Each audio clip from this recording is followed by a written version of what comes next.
Ambitieux et visionnaire, ce jeune homme s'est donné une grande mission. Contrôler une force invisible.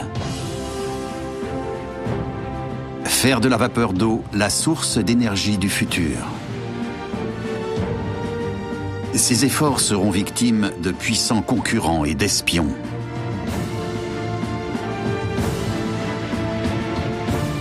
Mais sa nouvelle énergie mécanique ouvre la voie à une ère nouvelle et changera la face du monde.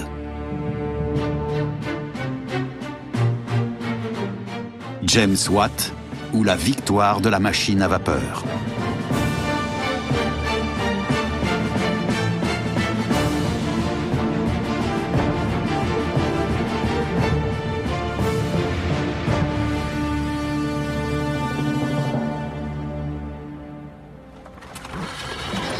Angleterre, 1775.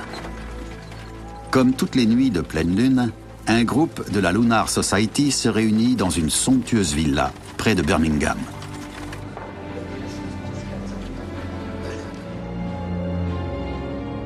Le jeune Écossais, James Watt, est sur le point de devenir membre de cette société savante. Il est nerveux, il voudrait que tout soit déjà terminé.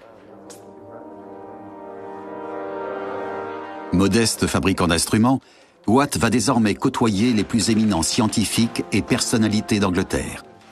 Il attend cet instant depuis fort longtemps.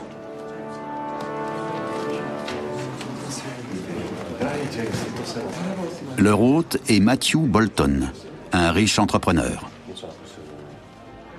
Les élites débattent chez lui de l'avenir du pays. Ce soir-là, Watt va présenter un projet révolutionnaire qui pourrait offrir à l'Angleterre des avantages économiques et politiques considérables.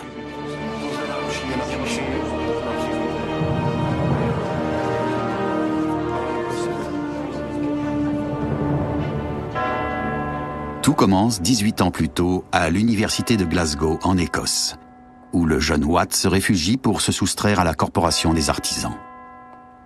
Il veut ouvrir son propre atelier de fabrication d'instruments. Par manque d'argent, il n'a accompli qu'une seule année d'apprentissage au lieu des 7 obligatoires. Les professeurs de l'université le recueillent et lui donnent sa chance. Il est logé dans une petite chambre. Sa tâche consiste à entretenir les instruments scientifiques.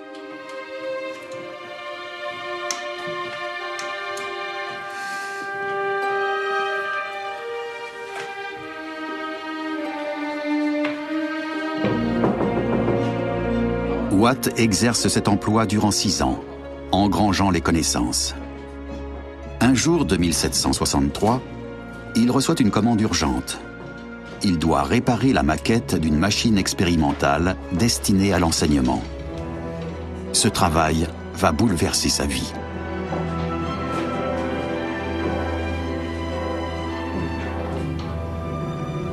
Peu à peu, il a fait de la maquette un objet scientifique. C'est presque comme si cette machine l'avait révélé à son destin de scientifique. Il avait décidé, pour la réparer efficacement, de l'analyser, de comprendre la nature de la vapeur.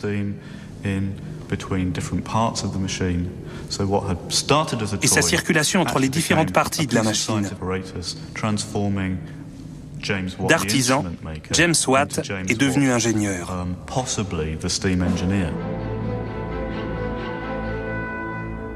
La maquette en question est la reproduction d'une pompe à feu construite en 1712 par Thomas Newcomen, un forgeron anglais, pour drainer les galeries des mines.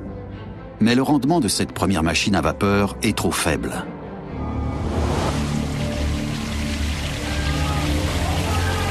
Les mineurs risquent leur vie tous les jours, creusent des galeries de plus en plus profondes où se terre un terrible ennemi, le coup d'eau. Quand il arrive, les pompes tombent en panne. Pour les hommes coincés au fond, c'est la mort certaine.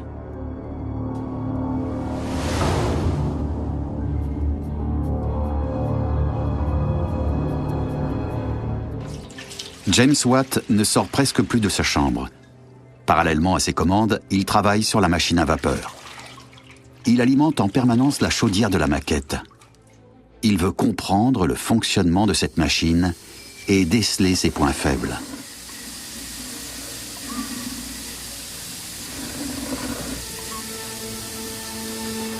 Watt décide de mettre au point une nouvelle machine pour évacuer l'eau des mines.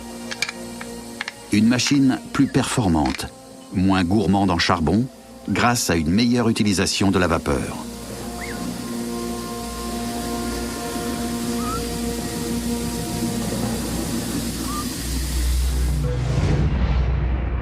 Aujourd'hui, 250 ans plus tard, les turbines produisent de l'énergie pour la grande industrie. Comme au temps de Watt, elles sont actionnées par la vapeur d'eau. Un nouveau projet va constituer un défi de taille pour les ingénieurs. Il s'agit de concevoir la plus grosse turbine du monde.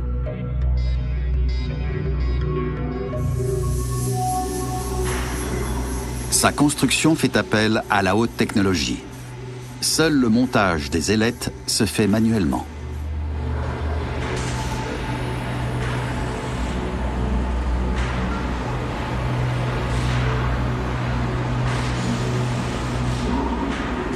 Une fois en service, la turbine sera alimentée par de la vapeur à 300 degrés Celsius. Le métal des ailettes subira immanquablement une déformation qui est estimée avec précision et prise en compte pour l'assemblage de la turbine.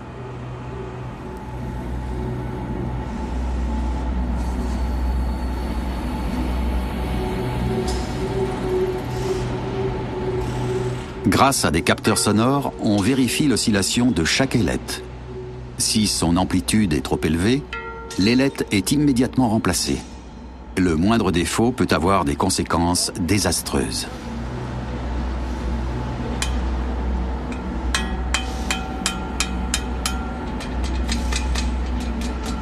Le rotor pèse 320 tonnes, autant que 4 trains de marchandises. Sa vitesse de rotation est de 1500 tours par minute. À l'extrémité de l'ailette, on est à 2 fois la vitesse du son. La force exercée sur chaque ailette équivaut au poids d'un Airbus A380.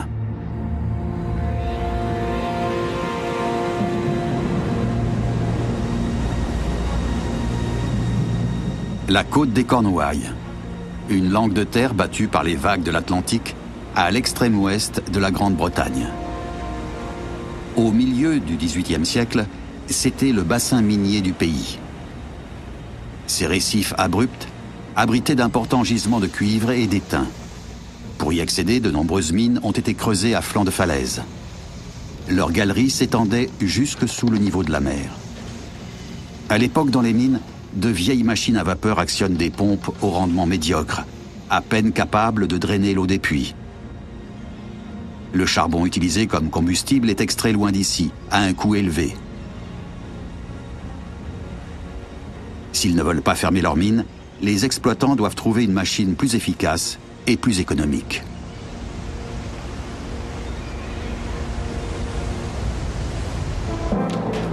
Cette demande mobilise un des ingénieurs les plus célèbres de l'époque, John Smeaton.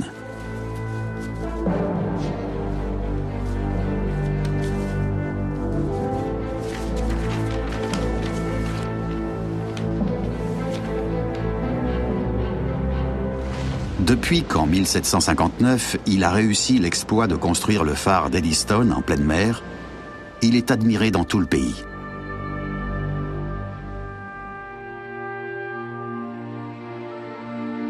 Comme Watt, Smeaton est d'origine modeste. Désormais introduit dans les cercles de la haute société, il décide de construire une machine à vapeur améliorée. Il deviendra l'adversaire le plus acharné de Watt.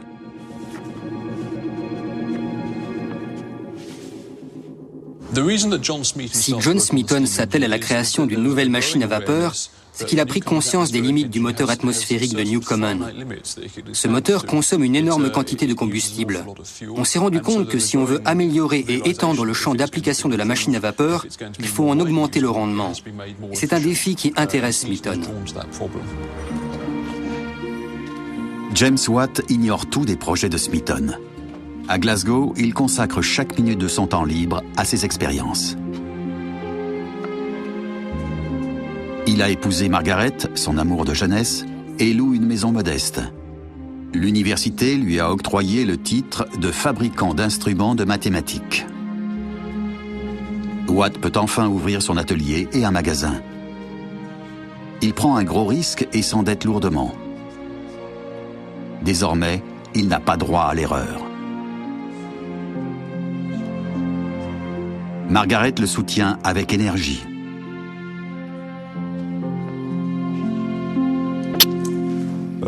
À une certaine époque, elle lui donne un coup de main à l'atelier.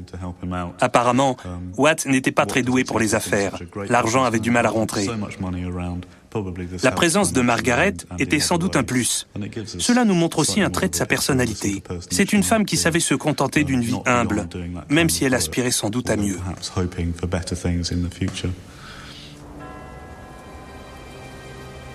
Après sa journée de travail, il n'est pas rare que Watt passe ses nuits à la bibliothèque de l'université. Cela fait maintenant 2 ans que Watt mène ses recherches sur l'énergie de la vapeur. Il a appris le français et l'allemand pour pouvoir lire des ouvrages de référence dans le texte. Souvent, il s'endort d'épuisement sur place.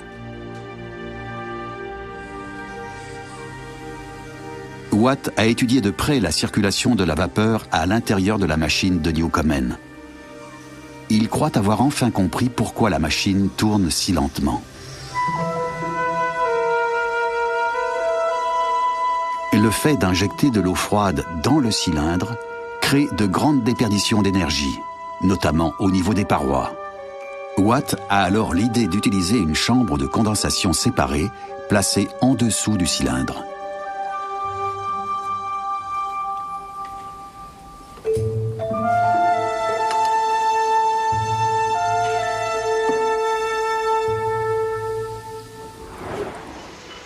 Dans la machine de Newcomen, la condensation de la vapeur par injection d'eau entraîne une lente dépression à l'intérieur du cylindre qui aspire le piston vers le bas.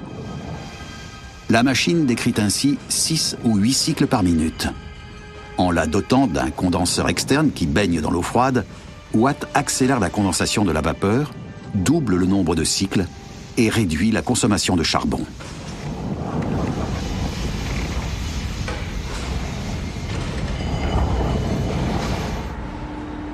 Depuis, la machine à vapeur n'a pas arrêté de se perfectionner. Aujourd'hui, ce sont des turbines qui utilisent la vapeur pour produire de l'énergie électrique.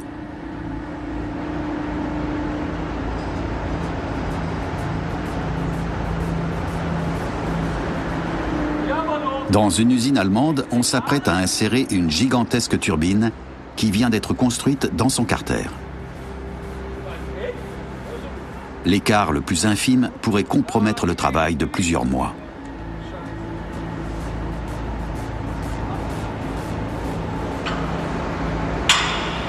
Un dernier écrou de sécurité est enlevé et le rotor de 320 tonnes est en place. On fait tourner l'axe pour vérifier que l'assemblage est correct. La turbine se met lentement en mouvement. Tout semble fonctionner. La livraison peut avoir lieu.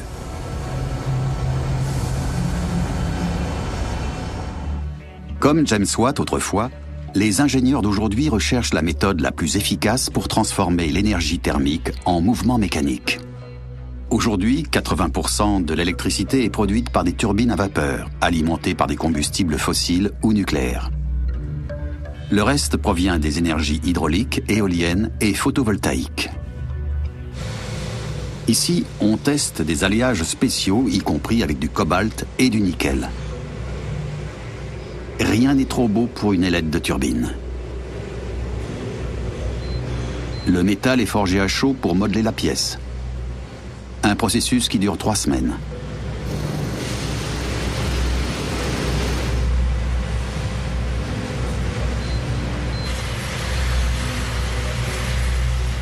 L'axe de la turbine la plus grosse du monde est enfin achevé. 15 mètres de long, soit l'équivalent d'un immeuble de 5 étages. Poids 100 tonnes. C'est la pièce maîtresse de la turbine. Si elle est exempte de tout défaut, une dernière trempe maintiendra la structure ainsi obtenue. C'est une pièce unique, un chef-d'œuvre de sidérurgie, conçu pour supporter des pressions extrêmes. Pour Watt aussi, la sidérurgie est un défi. Il écume l'Écosse afin de trouver un forgeron capable de fabriquer des grandes pièces mécaniques à la dimension et à la précision voulue. Il a en outre besoin d'argent pour pouvoir déposer un brevet. Mais Watt ne trouve pas la perle rare. Il risque de se faire distancer par son rival Smeaton.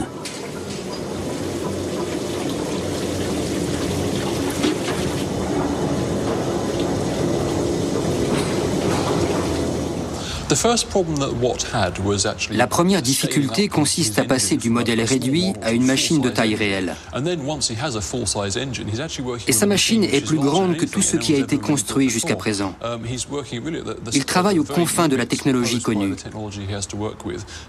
Pour fabriquer cette machine à vapeur, il faut innover au niveau de la découpe du métal, du perçage des cylindres, etc. Autant de contraintes techniques qu'il se doit de résoudre s'il veut que sa machine fonctionne.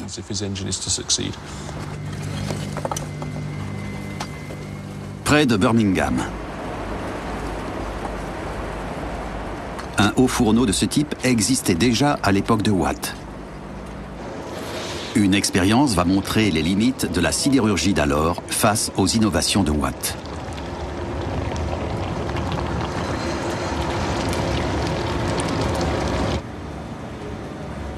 Au XVIIIe siècle, la région de Birmingham est un bassin technologique.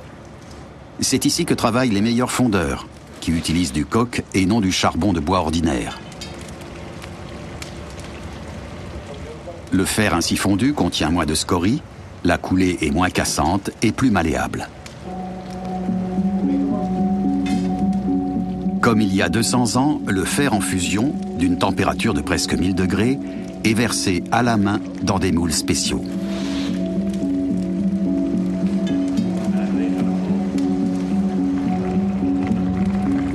Même les moyens rudimentaires de la fin du XVIIIe siècle produisent un résultat satisfaisant.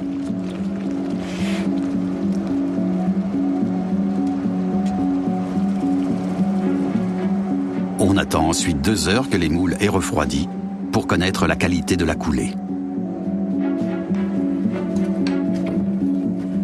Les pièces sont sans défaut. Mais à l'époque, on n'usinait que des petites pièces peu précises. Pour un ouvrage plus imposant, on assemblait de nombreuses petites pièces fondues séparément, comme pour l'Iron Bridge, construit en 1779 dans la région de Birmingham. Ce pont témoigne des capacités technologiques de l'époque, mais aussi de leurs limites. Si Watt veut atteindre son but, il devra repousser ses limites. Or, il piétine. Watt est inquiet. Il a emprunté une grosse somme d'argent pour monter son affaire. De plus, son associé est mort tout récemment.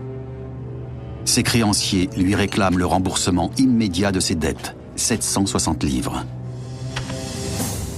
Un montant impossible à réunir pour un artisan qui ne gagne qu'1 ou 2 livres par semaine. Seul un miracle peut le sauver. Ou une bonne idée.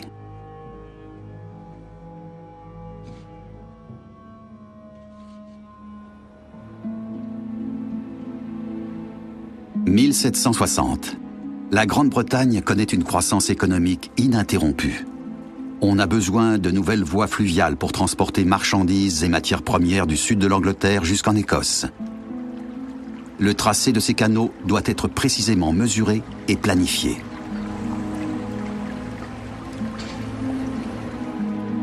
Inventeur d'un instrument de mesure optique, Watt décide sur un coup de tête de présenter sa candidature d'arpenteur géomètre sur le chantier d'un de ces nouveaux canaux. Il se montre convaincant et obtient la commande. Son invention a le double avantage de faire gagner beaucoup de temps et de l'argent.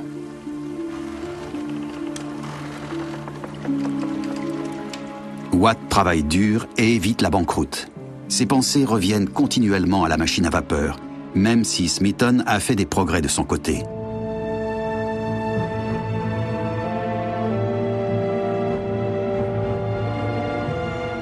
Un soir de 1768, James Watt rentre chez lui épuisé par une longue journée de travail.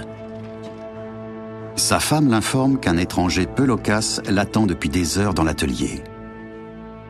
C'est le prélude à un tournant décisif dans la vie de Watt.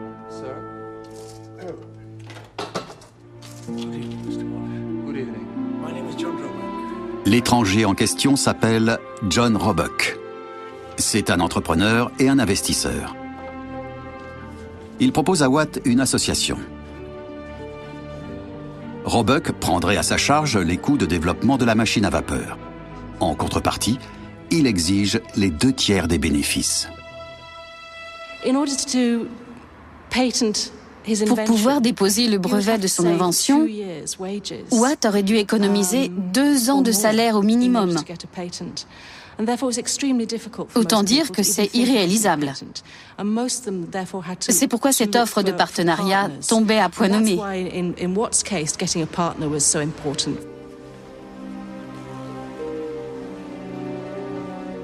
Margaret est enceinte, mais continue de faire tourner seule l'atelier. James est parti à Londres depuis plusieurs semaines pour obtenir son brevet.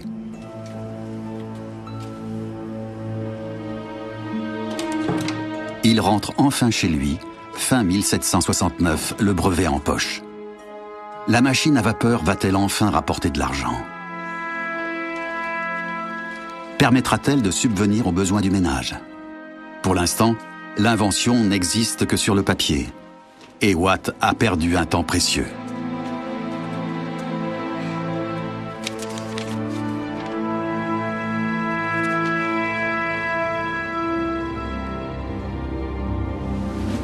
Pendant ce temps, Smeaton s'est procuré un avantage rapide en optant pour des innovations demandant moins de technicité.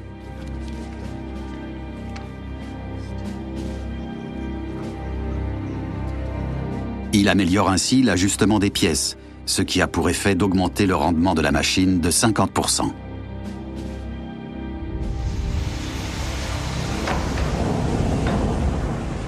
Smeaton livre bientôt les premiers exemplaires de sa machine à vapeur améliorée à des compagnies minières.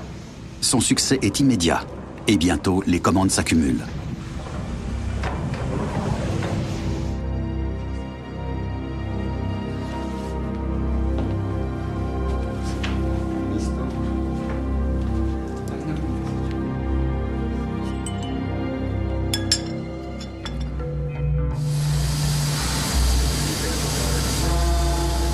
Deux siècles plus tard, les chaudières ont connu une croissance fulgurante.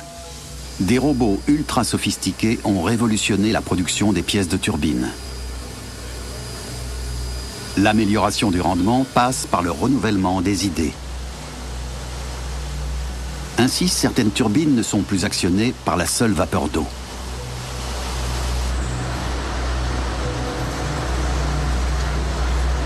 Aujourd'hui, les centrales thermiques combinées à gaz et à vapeur possèdent le meilleur rendement. Si leur technologie de pointe repose finalement toujours sur la vapeur d'eau, leur première étape est une turbine à gaz. Cette turbine à gaz est l'équivalent dans sa structure et dans sa fonction du turboréacteur d'un jet. Des gaz sont injectés et enflammés dans une chambre de combustion. Ils atteignent alors jusqu'à 1500 degrés et actionnent les ailettes de la turbine. Une fine couche de céramique empêche l'intérieur de la turbine de fondre. Les gaz d'échappement ont encore une température de 650 degrés. Cette chaleur génère de la vapeur d'eau qui entraîne cette fois une turbine à vapeur. Le rendement atteint presque 60%.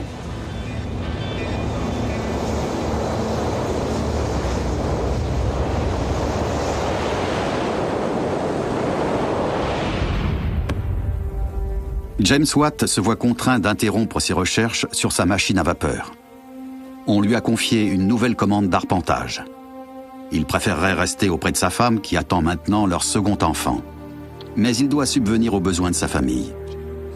Il écrit à un ami « J'ai une femme et un enfant. Ma chevelure commence à grisonner et je n'ai rien fait pour m'occuper d'eux. »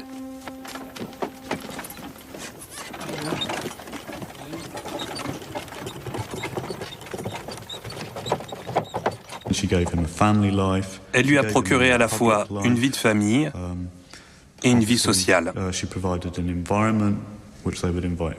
Elle lui a donné des enfants qu'il aimait par-dessus tout.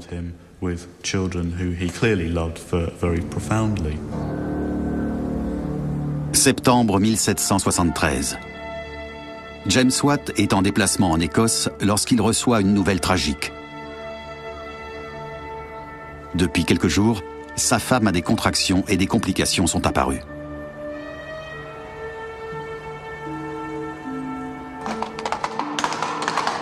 Sans perdre de temps, Watt rentre à Glasgow.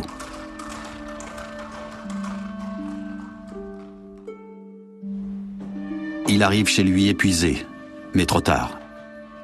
Le médecin n'a rien pu faire.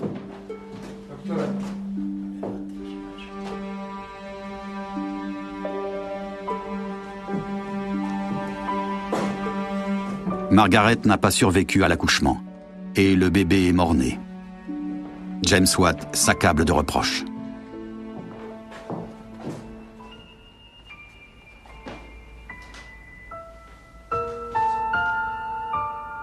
Lorsqu'un peu plus tard, son associé fait faillite, il décide de quitter définitivement l'Écosse.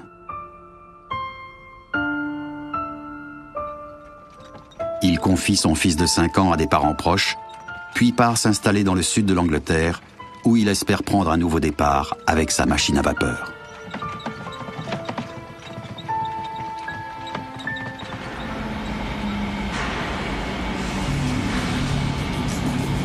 La centrale à vapeur moderne est achevée et prête à être livrée. Ses dimensions sont gigantesques. Presque 70 mètres de long pour un poids de plus de 5000 tonnes.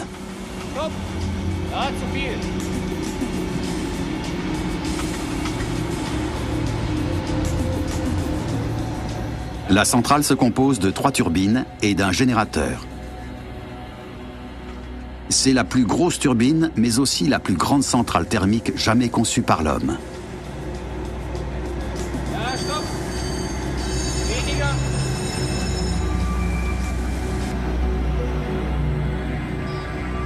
La péninsule d'Olkiluoto, à l'ouest de la Finlande, va accueillir la centrale nucléaire la plus puissante du monde.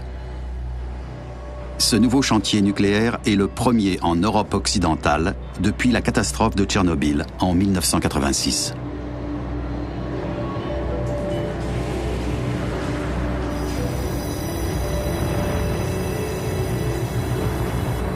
Le site, très complexe, comporte un labyrinthe de canalisations et de soupapes de sécurité. Le principe de base reste le même, générer de la vapeur d'eau. Générer des quantités colossales de vapeur d'eau, qui entraîneront des turbines géantes. La vapeur est restée un vecteur d'énergie, comme au temps de Watt. Partout dans le monde, on cherche de nouvelles sources d'énergie et de nouvelles ressources qui ne nuisent pas à l'environnement. La centrale solaire à Tours pourrait être une solution.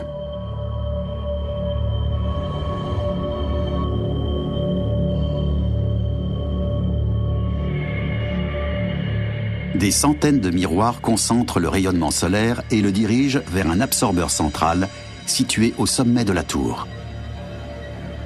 Ce complexe d'apparence si futuriste est en fait une machine à vapeur moderne.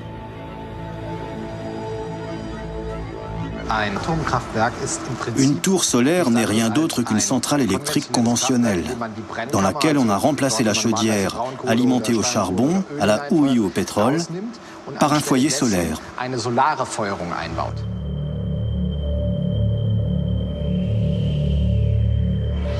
Ce foyer est constitué d'éléments céramiques poreux qui atteignent environ 1000 degrés sous l'effet du rayonnement.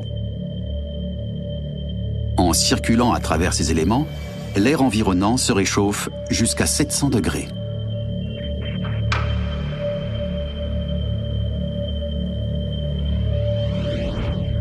L'air chaud est ensuite transféré à une chaudière de récupération où de la vapeur est générée. Cette vapeur actionne une turbine. Un jour, nous atteindrons les limites des matériaux, mais pas celles de la technologie solaire. En principe, on peut atteindre une température de 2000 degrés si on concentre au maximum le rayonnement solaire. Concentrés par des miroirs, les rayons solaires peuvent agir comme des chalumeaux et faire fondre une plaque d'acier comme de la cire, fût-elle de plusieurs centimètres d'épaisseur.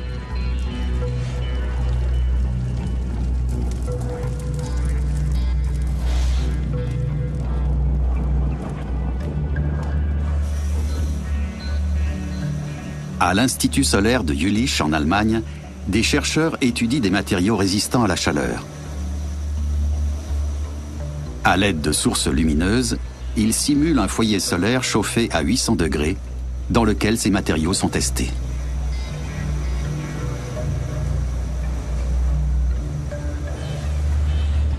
Les récepteurs en céramique utilisés actuellement dans les centrales solaires à Tours en sont le maillon faible. Mais pour ces chercheurs, une chose est sûre, l'énergie solaire est l'énergie du futur.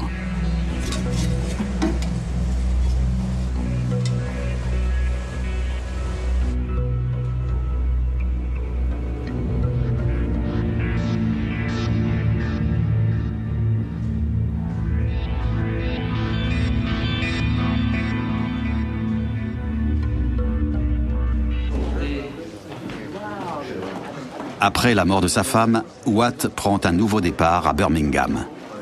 Le président de la légendaire Lunar Society, Matthew Boulton, soutient énergiquement son projet de machine à vapeur.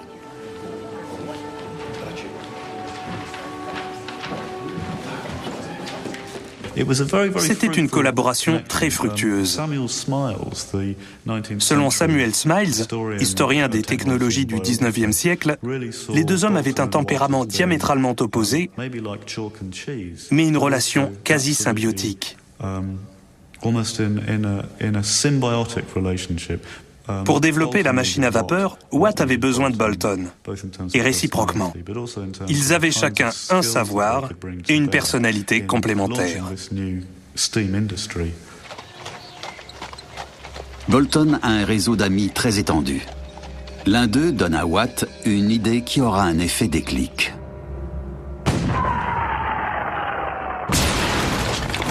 John Wilkinson possède une fonderie de canons réputée pour leur fiabilité. Il a inventé une nouvelle machine à alésé qui permet un façonnage de précision.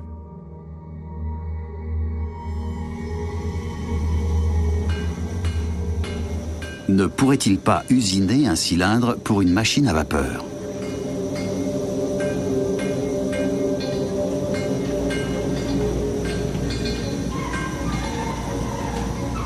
Watt entraîne Boulton dans la fonderie de Wilkinson. Surnommé le roi des maîtres de forge, l'homme est déjà une légende.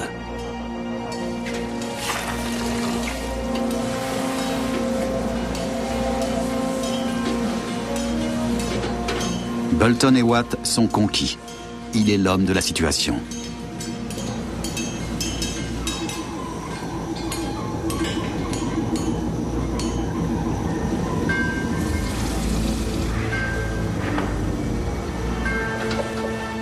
Wilkinson, à qui Watt a déjà envoyé des plans, a fabriqué un premier piston à vapeur.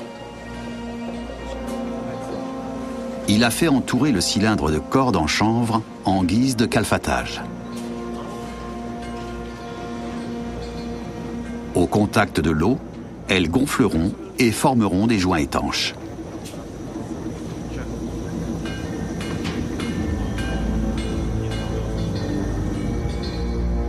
Wilkinson livre bientôt un cylindre à vapeur d'une précision inégalée. La construction de la première machine de Watt semble en bonne voie.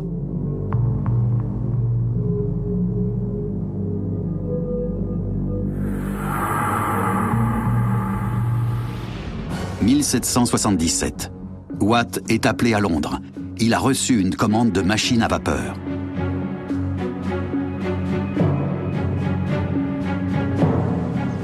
Sa machine est achevée en à peine quelques mois. Les clients sont séduits. Pour Watt, cela pourrait être la consécration.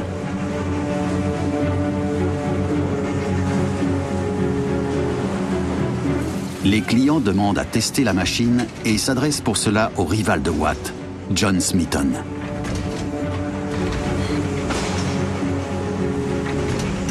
Lequel y voit l'occasion de se débarrasser d'un concurrent encombrant. Certains affirment avoir vu le mécanicien responsable de la machine dans un bar la veille des essais, les poches pleines d'argent.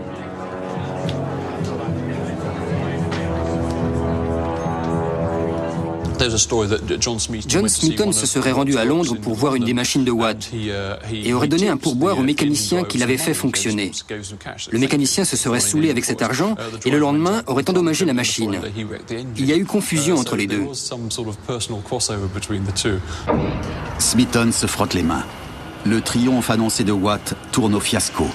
La machine est inutilisable.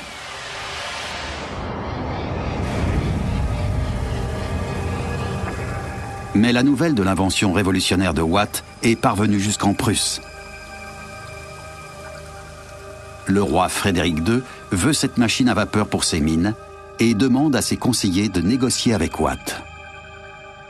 Mais Watt et Boulton exigent d'être les fournisseurs exclusifs du roi pendant 14 ans. Peu après, 2 Prussiens embarquent sur une goélette rapide pour rallier l'Angleterre. Ils traversent la Manche et accostent dans le sud du pays.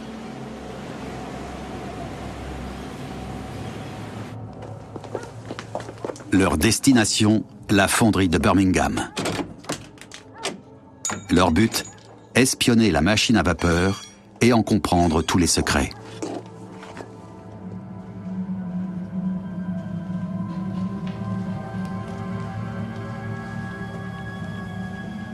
Ils observent les éléments clés de la machine à vapeur et en saisissent vite toute la valeur.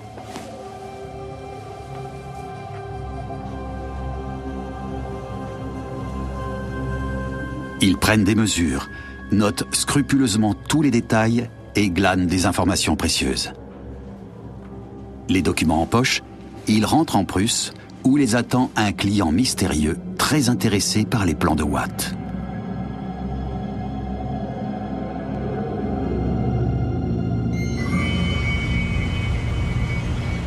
En Cornouailles, les mines sont au bord de la ruine, en raison de la consommation excessive de charbon des anciennes machines à vapeur. Plusieurs puits ont déjà dû être fermés. Dans les galeries encore exploitées, les mineurs se protègent avec des moyens de fortune contre les infiltrations d'eau, tandis que des machines à vapeur poussives pompent jour et nuit et engloutissent des tonnes et des tonnes de charbon onéreux.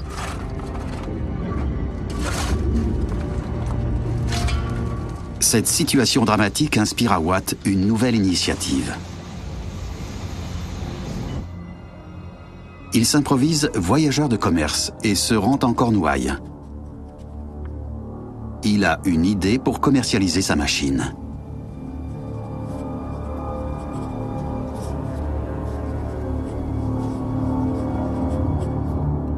Il propose au propriétaire des mines non pas d'acheter sa machine, mais de ne payer que le droit de l'utiliser, et ce pour seulement un tiers de la somme qu'il dépensait en frais de fonctionnement jusqu'alors.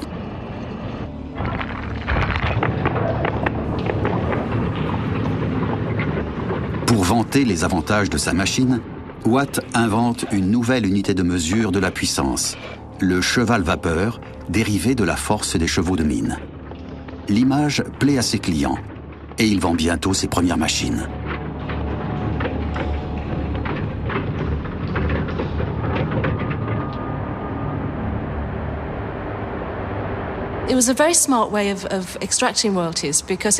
Watt a très bien su présenter les avantages de la machine aux propriétaires des mines. Elle allait leur faire économiser beaucoup d'argent,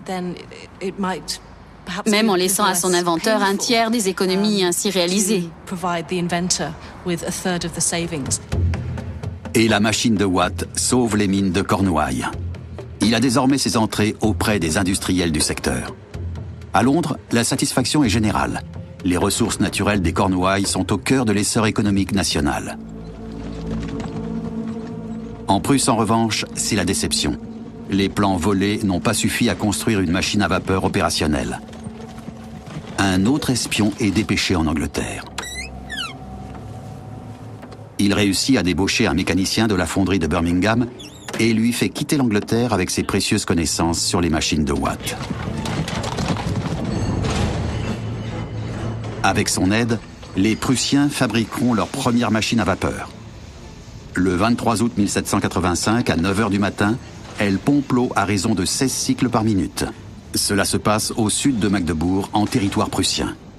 Le client appartient vraisemblablement aux plus hautes sphères de l'État. Qui cela pouvait-il être ?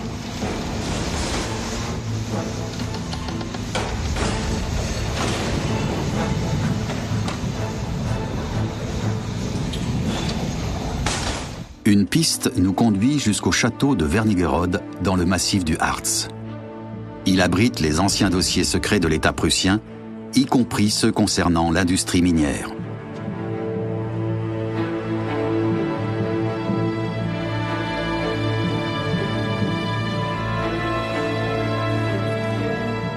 Le directeur des archives sort une pile de dossiers datant du XVIIIe siècle.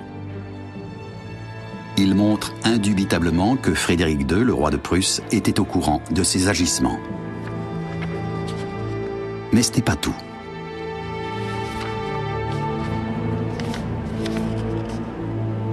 Le roi Frédéric II a annoté personnellement ce document.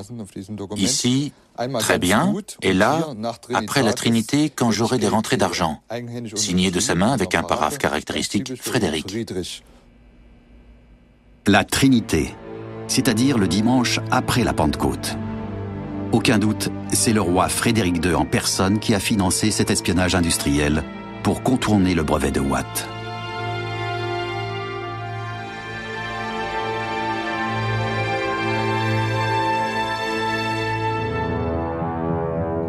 Watt et Boulton constatent que malgré leur réussite en Cornouailles, les bénéfices ne couvrent pas les coûts de développement encourus. Il faut réagir.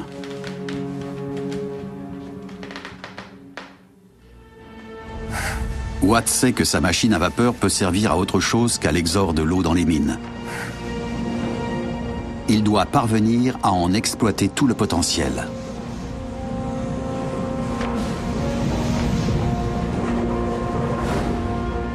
À l'époque, seules les roues hydrauliques pouvaient produire le mouvement rotatif nécessaire à actionner des machines. Mais ce système séculaire a de sérieux inconvénients. L'eau n'est pas partout disponible. De plus, l'utilisation des roues hydrauliques est dépendante du niveau de l'eau. Des étés secs ou des hivers glacials impliquent l'arrêt des machines. Les manufactures ont besoin d'une meilleure solution.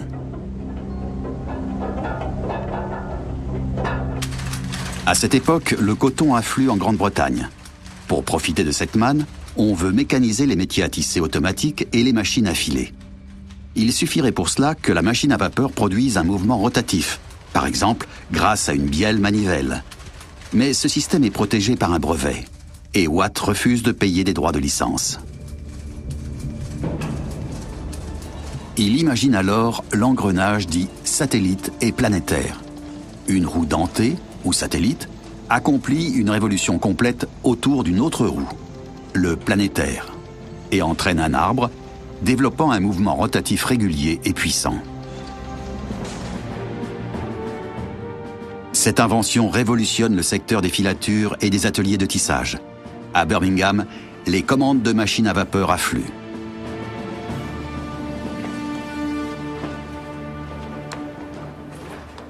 Boulton a compris tout le potentiel de l'énergie de la vapeur. Il dit « Je vends dans mes ateliers ce que le monde désire, de la puissance ». La machine à vapeur de Watt amène des changements progressifs dans le pays tout entier et devient l'élément moteur de la révolution industrielle. Ces hautes cadences changent la face du monde. Les machines supplantent massivement la force musculaire.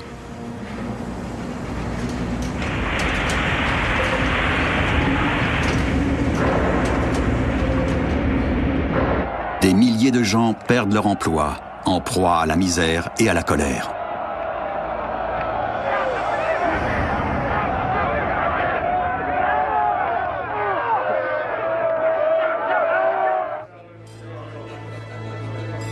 James Watt, lui, connaît son heure de gloire. Après 20 ans d'efforts et de privations, il fait enfin partie de la haute société britannique. Les années suivantes, lui et Boulton vendent plus de 500 machines à vapeur. James Watt fait fortune.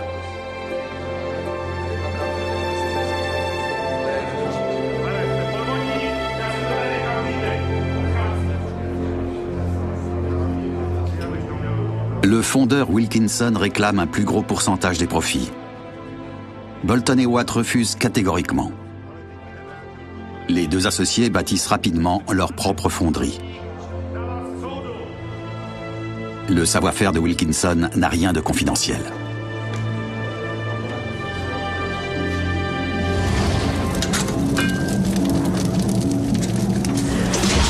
L'entreprise devient vite la première usine de machines-outils. Des admirateurs, dont le tsar de Russie, viennent de loin pour visiter cet établissement ultramoderne. « 31 ans plus tard, le brevet de Watt expire. Les idées neuves se bousculent.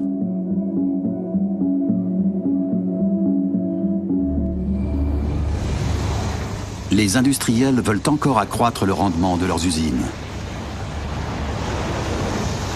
De jeunes ingénieurs jouent les apprentis sorciers.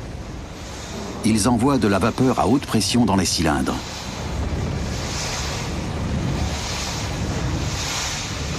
La taille des machines à vapeur augmente et l'utilisation de la haute pression se généralise. James Watt assiste dépassé à cette escalade technologique. La machine de Watt fonctionnait aux limites de la technologie connue.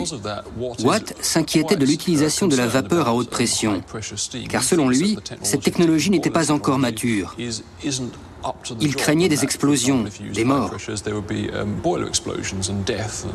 D'ailleurs, une machine à haute pression a effectivement explosé à Greenwich, près de Londres. Les avertissements de Watt se perdent dans le fracas des machines.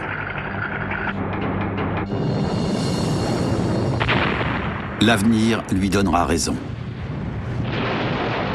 En Angleterre, entre 1800 et 1870, 1600 explosions de chaudières à vapeur font plus de 5000 victimes.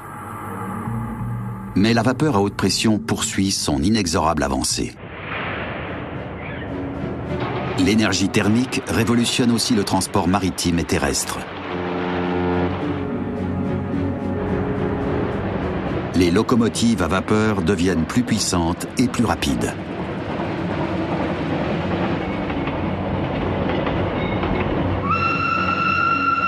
Ce progrès a un prix. Une épaisse fumée se forme bientôt au-dessus des villes et rend l'air irrespirable.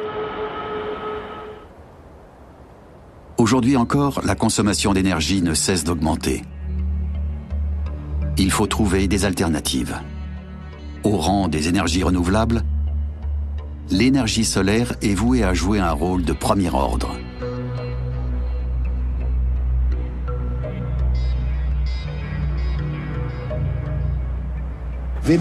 L'éolien, le photovoltaïsme, la géothermie, il faudra faire appel à toutes ces énergies pour répondre à la demande toujours croissante si nous voulons que nos sociétés puissent continuer de se développer. Bientôt, tous les composants de la centrale thermosolaire auront été minutieusement étudiés et optimisés. On pourra alors construire un complexe expérimental qui illustrera le rôle prépondérant que cette technologie de pointe peut jouer dans la production d'énergie. En revanche, cet autre projet de centrale donne plutôt une impression futuriste. L'objectif n'est rien de moins que la création d'une source d'énergie totalement inédite pour l'humanité.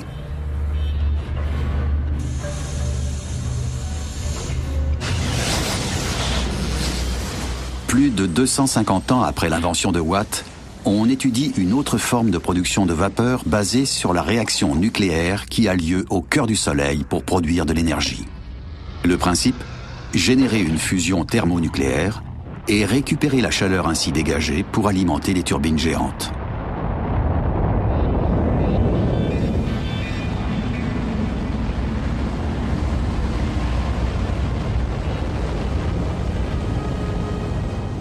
l'énergie thermique occupe toujours une place prépondérante dans la course énergétique. Tout a commencé avec James Watt et son invention d'une chambre de condensation séparée. Le 19 août 1918, l'inventeur écossais décède. Il est enterré à Birmingham. Son nom restera associé à l'exploitation de la vapeur d'eau et à un tournant industriel majeur.